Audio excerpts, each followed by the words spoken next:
I believe that beyond telling stories, we should be authentic people.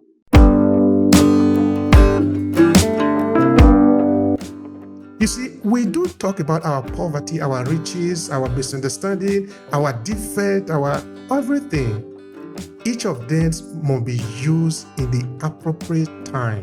There must be a clear balance of that real authentic story and the people we have in front of us. It is possible for people to forget your name. It is possible for people to forget your job. It is possible for people to forget almost everything about you. But people can never forget your story. What does the art of invitation state? The art of invitation is you're literally giving an invitation to people in and of itself to either know who you are, be a part of something that you're doing, or sharing what you love in and of itself. We've done that throughout the history of humankind. Does anyone come up to you and say, hey, Hannah, I would love to know who you are, not what you do? And I kid you not, ladies and gentlemen, I've been taken aback from the responses I get because they never heard that. It's like, why are you asking me that? It's because we got to want to know who people are first, besides what they do. When you really think about it at its very core dynamic, what you do is a natural byproduct of who you are. Do you know somebody was saying one time that it had been proven scientifically that the best sound in the ear of the people is their name, which is why we must learn how to pronounce their name, or actually make the attempt to pronounce their name. How do we balance authenticity? Because every time we hear about it, be authentic, be authentic.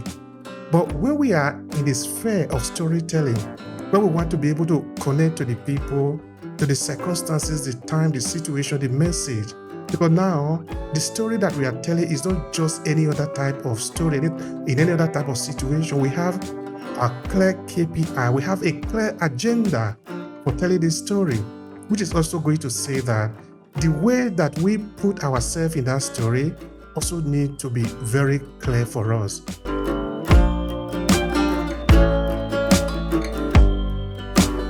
Hi, and thank you for checking out this short clip from Obehi Podcast. I'm Obehi Ewanfo, the host of the Obehi Podcast. This short clip was created from a full episode where we dive deep into this conversation.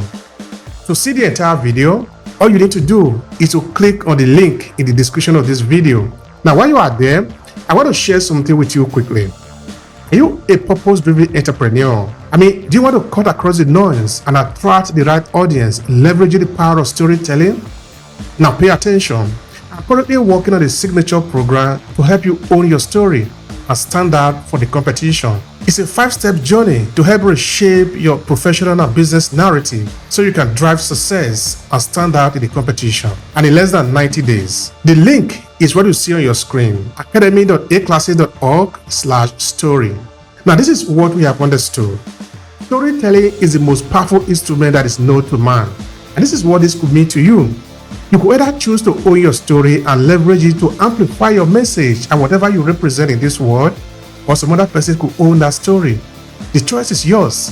So why not take advantage of your story and use it wherever you are, whether you are in business environment or you are a professional individual who want to be able to build your influence and leave a legacy behind because you represent something. You are owning your story. You are somebody whose story is important. So the choice again is yours. Now let's get started with this short clip. And that leads us to the conversation that we are having today, which is how do we balance authenticity? Because every time we hear about it, be authentic, be authentic.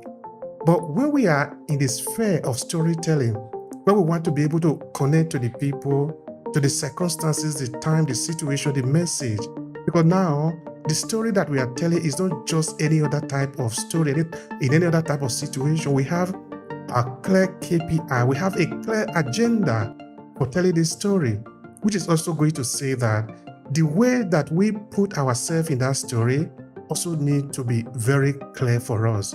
Because we don't just want to wake up now and start sharing with the people the quarrel that you had yesterday with your spouse, if that have nothing to do with the story that with the audience that you are talking with. That can also be authentic, you see, but you're not going to share the story like that. Except you are going to be able to lace it in a way that it can make sense to them. You see, we do talk about our poverty, our riches, our misunderstanding, our defect, our everything. Each of them must be used in the appropriate time. There must be a clear balance of that real authentic story and the people we have in front of us. And of course, this is all we are going to be talking about today. And I'm really looking forward to that because that is a fundamental aspect of the entire experience of storytelling. But with that, I want to pass the mic to Mr. Izu. Hannah, don't worry, we are coming to you just now. Izu, please share with us. Let the people know who you are. Of course, we would all like to hear your voice. Please take it. All right. Thank you so much, Mr. Obe.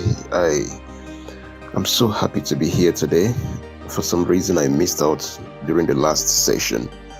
I'd like to say hello to all the beautiful people in the house, the VIP lounge, and the speakers right at the table. Mr. Eni, Mr. Chris, and the wonderful Hannah Idachaba. All right, ladies and gentlemen, my name is Izu Samuel. I love stories, and I help people to get on the test stages because everything we're talking about here is what makes us very powerful, storytelling. It is possible for people to forget your name. It is possible for people to forget your job. It is possible for people to forget almost everything about you, but people can never forget your story. And this is why storytelling is very important. So aside of my investigative work with the Al Jazeera, part of what I do is to help people to get on the TED stage, to be able to deliver their TED Talks and connect to the world, shaping lives and impacting people's lives on a general note. But today's topic really speaks volume because it is the foundation to effectiveness of storytelling. There are many people who are so passionate, but they lack knowledge. And when you tell stories without knowledge, you end up connecting to people without the people connecting to you. And that is the bridge called authenticity. Authentic storytellers are the most powerful people in this world. Products and services and people who leverage this bridge to not just tell stories, but to be authentic people, because with no human being, storytelling doesn't exist in its own. It's not an element. Storytelling is a tool that thrives through people. So if you want to truly relate authentic stories, you must be a person who understands the value proposition of the concept of being authentic. Many people don't understand why and what being authentic is. Authenticity is not just about sounding the way you should sound. Authenticity is about who you are when no eyes are on you. Authenticity is about consistency. There are many factors to this, and this is the reason we're all here today, to unbox the concept of authenticity. And we believe that a good number of the people, if not everyone in the VIP lounge, you're all authentic people because it takes light to attract light. We're like-minded people in today's room, and I'm sure that by the time we're done with today's conversation, we would have created fantastic, incredible ideas on why people should leverage this bridge called authenticity for effective storytelling in business and personal life. My name is Izu Samuel. Once again, I believe that beyond telling stories, we should be authentic people. I yield the mic over to you, Mr. Obehi A14. Today I'm going to be calling people's names in full. Mr. Eni Osung, Mr. Chris Berryman, and Hannah Idachaba, and Izu Samuel. Over to you, Obehi A14. How much I love that. Do you know, somebody was saying one time that it had been proven scientifically that the best sound in the ear of the people is their name, which is why we must learn how to pronounce their name, or actually make the attempt to pronounce their name. I love that. That is a good approach, Israel. I love that. That also is a good challenge. I love that. Thank you so much for that. All right, I moved the mic without making much comment on Izu's declaration, because that is fundamentally important. Of course, he's going to have the time to explore that, because that is why we are here. We are going to learn how to balance authenticity in business storytelling. So we are coming to that. All right, thank you so much. I am so humbled and honored to be here with you all today, because again, it's another great day to be alive and another gift not only to receive, but to give as well. This is what comes up for me in this great and engaging conversation about how to balance authenticity, not only in business storytelling, but literally in life itself. It's through the art of connecting and also through the art of invitation. Here's why I say that. What does the art of invitation state? The art of invitation is you're literally giving an invitation to people in and of itself to either know who you are, be a part of something that you're doing, or sharing what you love in and of itself. We've done that throughout the history of humankind. We have done that through not only of the things that we love, but also sometimes maybe of the things we don't kind of like, and say, hey, I'm inviting you not to go to this because it's not a great thing. There's this place that has roaches everywhere. Don't go, stay away, and everything like that. So you're inviting them to know, don't go there. That's not a great place to do. But what does the art of connecting state though? The art of connecting states is literally not only authenticity, but a little intentionality and a little discovery mixed in.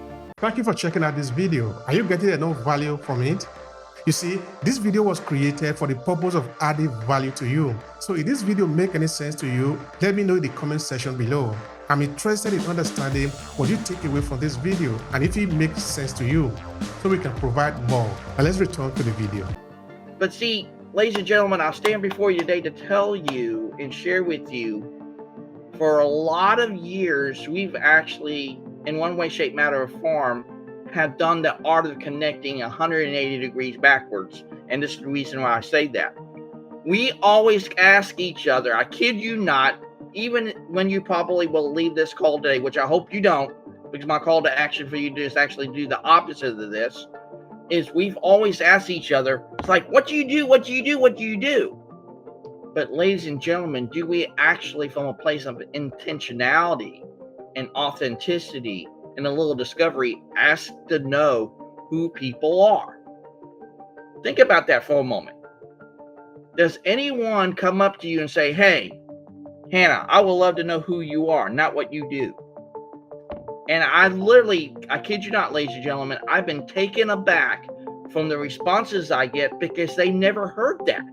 It's like, why are you asking me that? It's because we got to want to know who people are first, besides what they do. When you really think about it, at its very core dynamic, what you do is a natural byproduct of who you are. But why do we actually, again, always go to the do first? We've been conditioned to believe that.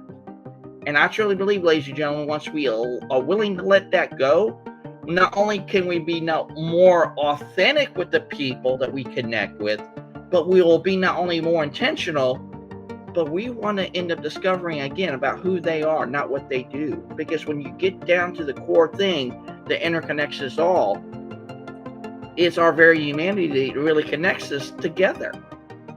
So how do we approach that? Again, like I said, through the gift of invitation.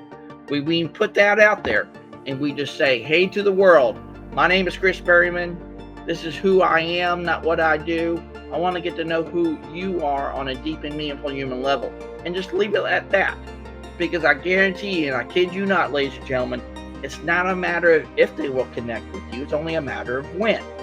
Now, granted, we're not going to be everyone's cup of tea. Point stipulated, full stop. Totally understand that. But you know what? When you really think about it, from a connecting point of view, or even a business point of view, leadership point of view, whatever that might be for each and every single one of us, we're talking literally to the third person who is listening. Because we're talking to those people who want to know our story, who want to be inspired, who want to be uplifted, who really want to say, hey, I want to know who Annie is. That is very powerful because, see, everything we go through life in and of itself, I kid you not, is about snapshots and sound bites. The snapshot that we leave inside of people or what they feel is going to be very powerful, because sometimes you may not even remember what they said, but again, you will know how they made you feel. And of course, John C. Maxwell, who's a great thought leader in his own right, has said that for many years. You may not even remember what they even said on that phone call, that conference call, whatever that might be, but you know how they made you feel. And that means a lot to a lot of us, ladies and gentlemen, because again, I have said this for eons, and I truly believe that the next currency of humanity is going to be rooted in value and not money. And when you think about that, authenticity is interconnected to value, just like authenticity is interconnected to discovery. Discovery is also interconnected to awareness and everything in between. So when you all put that together and see how everything is interconnected to one another, then we can not only lead our ways in a better way and lead our life in a better way, but even how we even connect and lead others. Because again, if we make it about